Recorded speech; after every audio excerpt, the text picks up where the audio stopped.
honey orange slices is a winning recipe that you shouldn't wait to make. One, because it uses so few ingredients and it is so super simple and quick to make. And two, because when you preserve the fresh, vibrant flavor of seasonal oranges, it makes infusing a classic citrus taste in beverages, appetizers, main courses, and desserts a cinch all year round.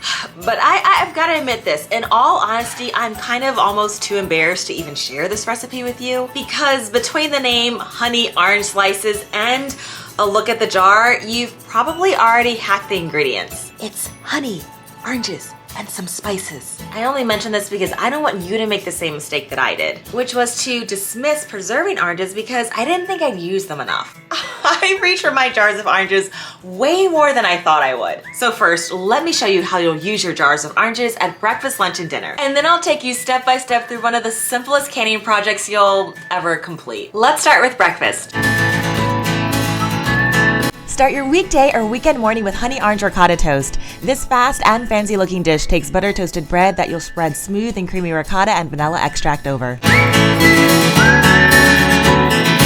Next, top your toast with honey glazed orange slices, pomegranate arils, and a pinch of flaky salt. This savory citrus open-faced breakfast sandwich combines all the elements of flavor and texture while still being healthy with the right amount of sweet.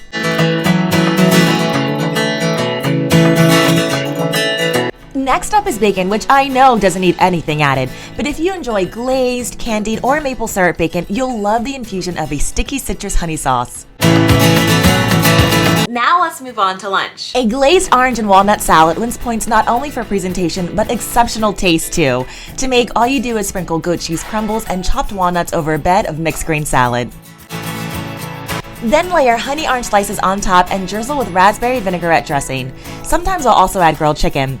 This salad is the perfect combination of sweet, tangy, and savory that everyone loves.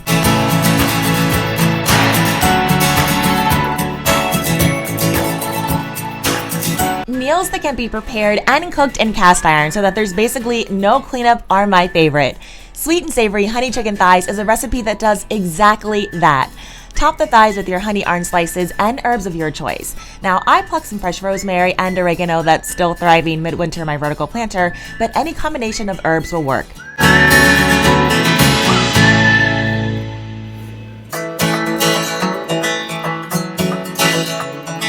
Pop your pan in the oven and bake until done.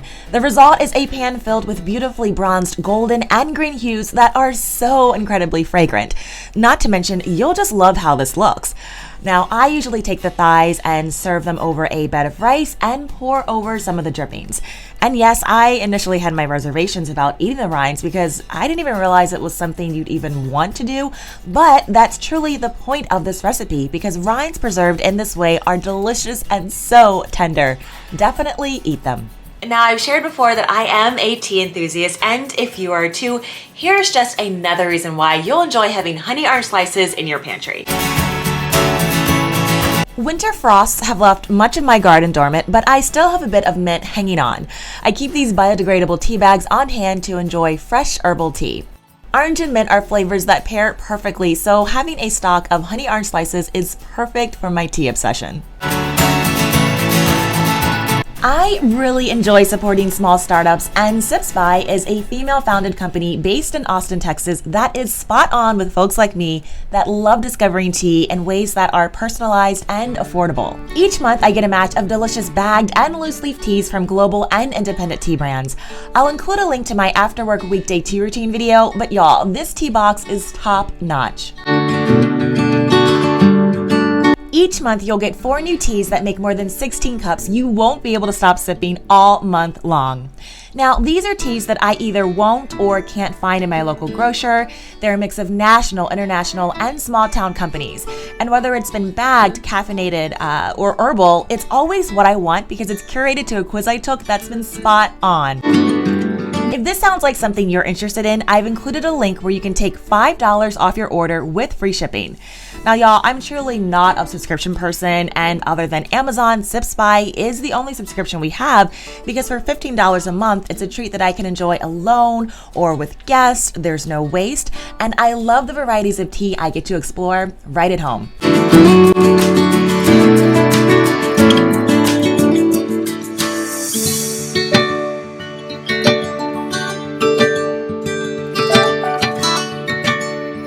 I cannot tell you how slowing down to preserve just a portion of your own food not only infuses creativity into your meals, but it's also practical and economical to buy seasonal produce when it's at its lowest price and best taste. In between the busyness of work, errands, events, and life, enjoying tea and something I preserved is how I slow down and show my love. Canning is a timeless skill that is unfortunately underutilized today, but once you start, you'll see why it's become a way of life for so many. I fermented some cranberries and honey last month, and I've been adding them as a topping on everything. This recipe is on my blog. Here are some dinner ideas you'll love. This is another dump and bake dinner that looks like you spent hours instead of minutes in the kitchen. All you'll do is take a slab of ham, spread your orange slices on top, and pour over some of the honey sauce and stick it in the oven to bake. What comes out is a cheap version of a holiday ham because the glaze already has cinnamon cloves and allspice flavors. For tonight's meal, I paired it with home canned green beans and a jar of kimchi that I shared in my fermentation video. The pairing of sweet glazed ham, garden green beans, and tangy spicy kimchi were delicious. As you know, all I actually cooked was the ham, and you saw how easy that was. Honey orange pork loin is another recipe you'll want to make because it's quick and tasty. Now, I prepared this as a make-ahead meal I'll freeze, so after it came out of the oven and cooled, I transferred the loin to a reusable freezer-safe bag, and then I poured over the drippings, and just like that, I have another delicious meal that's ready to go when I need it.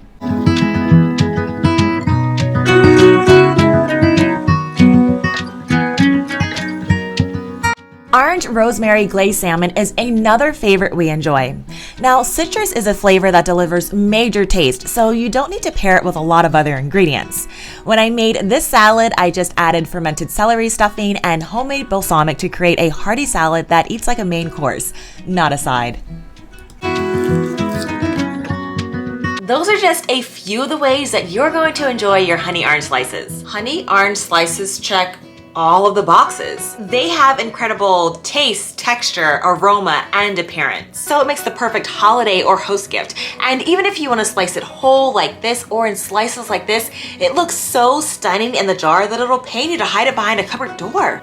It really will. If this is our first time meeting, hi, I'm Cassandra from the blog becomingafarmgirl.com. I'm here to help you start canning and preserving right at home and share ways to use your home can pantry and recipes your family will love. Now it's time to dive straight into the recipe, but don't worry about writing anything down. The link to the printable recipe is in the description box below. And if you're a returning friend that enjoys my canning recipes, you can sign up to automatically receive my canning recipes straight to your inbox each time I post a video. Now it's strictly the recipe where I go a bit into depth about things. It's not a newsletter. And if you've already signed up, the recipe, video, pictures, and full blog post is already in your inbox. When we get to the water bath part, we'll be following the directions on my free water bath download, so don't stress about that either. I'll meet you back here in a couple of minutes so we can talk about canning safety, a few of my recipe tips, and some other recommendations. Now let's get started. Start by taking your cinnamon sticks and breaking them into smaller pieces. Use an herbal infuser or reusable tea bag like I am to create a spice bag. You could also use cheesecloth. Set your spice bag aside for now. Next, take clean and dried oranges and slice off the ends, but don't discard them because we'll use them in a bit. After that, thinly slice the oranges in half lengthwise and remove any seeds.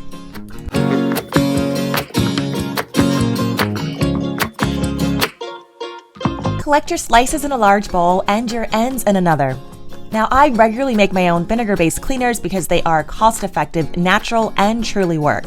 On its own, vinegar does have a pungent fragrance, but when you infuse it with citrus peels and herbs like rosemary for a few weeks, it takes on those aromatics. If you're not already doing this, give it a try.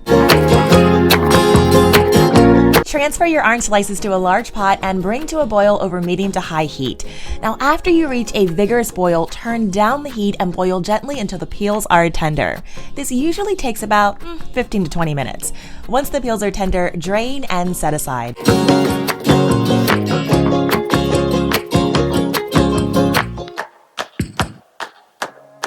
Add your sugar, lemon juice, and honey. Bring to a boil and stir frequently to dissolve the sugar.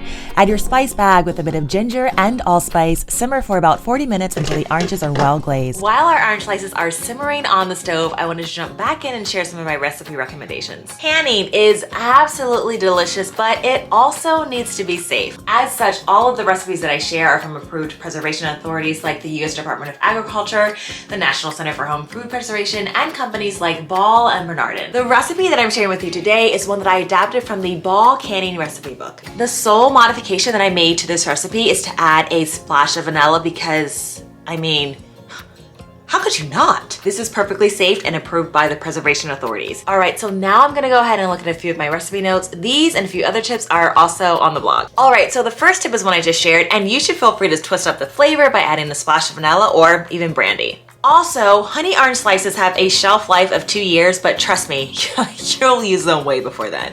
Yes, here's another thing. Since this recipe includes the edible use of the rind, select organic oranges if you're able. But if you can't, don't skip thoroughly washing your oranges to remove whatever residues you can. It's also important to know that oranges are a highly acidic food, and so they are perfectly safe for water bath canning. And this applies to all types of oranges, including navel, mandarins, clementines, and tangerines. Even the orange varieties from California and Florida, which are slightly more acidic, are still safely below the pH of 4.6. Here's another thing to keep in mind too. Washing oranges in a sink full of water is not recommended since standing water can spread contamination from one orange to another. Also, the use of soap or water is not recommended or approved for fruits or vegetables because the fruits can absorb the detergent residues. These are all the tips I have for now. Be sure to reference the printable post that accompanies this video. Let's get back to our orange slices that are on the stove. Once you see your orange slices are well coated, discard the spice bag. Now let's get this into jars. I love using this canning lid rack to submerge my lids and rings in hot water before canning. Now this step isn't necessary for a water bath, but I attribute my high seal rate to this step. All the products I use are in the description box.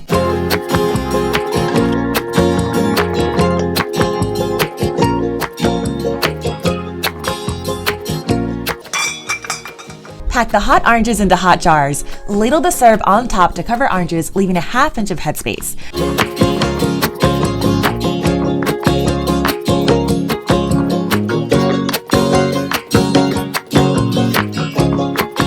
Remove air bubbles with a debubbler.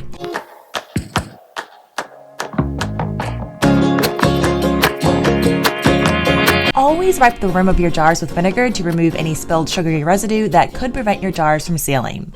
Next, center a brand new lid on the jar and apply a band until it's fingertip tight.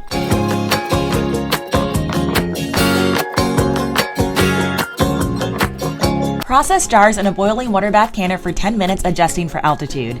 Then remove the jars from the pot and allow them to completely cool. Check the seal of your lids after 24 hours. Your lid should not flex up and down when the center is pressed. To get more canning recipes and help learning to use your home can pantry, consider joining me here weekly. And don't forget to check out the description box, which has a link to receive canning recipes and printables straight to your inbox. I'll see you in my kitchen or garden soon. Take care, friends.